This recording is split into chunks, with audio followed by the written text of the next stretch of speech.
Hello বন্ধুরা, বলো তো এগুলি কি কি লাগছে তোমাদের দেখে? চপ? বলো কিসের চপ বা কি এটা, আমি বলবো না। বলতে পারছো না তো? এটি হলো কাঁচকলার কোপ্তা করে রেডি করে রেখেছি।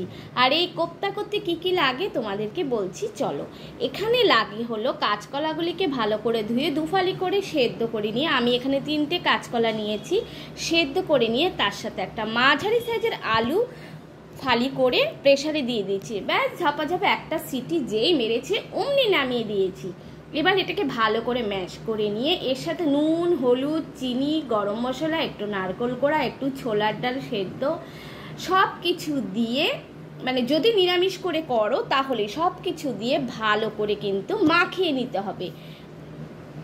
খুব ভালো করে এটাকে মাখিয়ে নিয়ে ধনে গুঁড়ো, জিরে গুঁড়ো সব কিছু দিয়ে ভালো করে এটাকে মাখিয়ে নিতে হবে।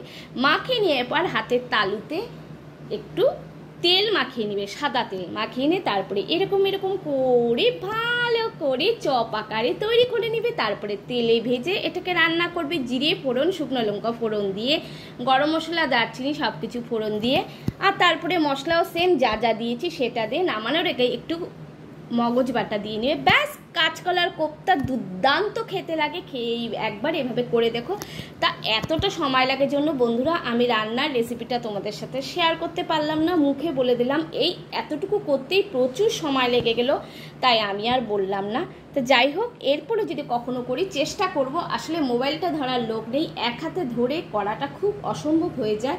এরপরে যখন করব তখন নিশ্চয়ই তোমাদের সাথে শেয়ার করব। আজকে এই বড়াটা কিভাবে করছি, মানে বড়ার আকারটা, বড়াটার মধ্যে কি কি দিয়েছি সবটাই তোমাদের সাথে শেয়ার করব। চলো, এখন কড়া ওদিকে বসিয়ে দিয়েছি, এখন আমি এগুলি ভেজে রান্নাটা করে নিই, কেমন? চলো।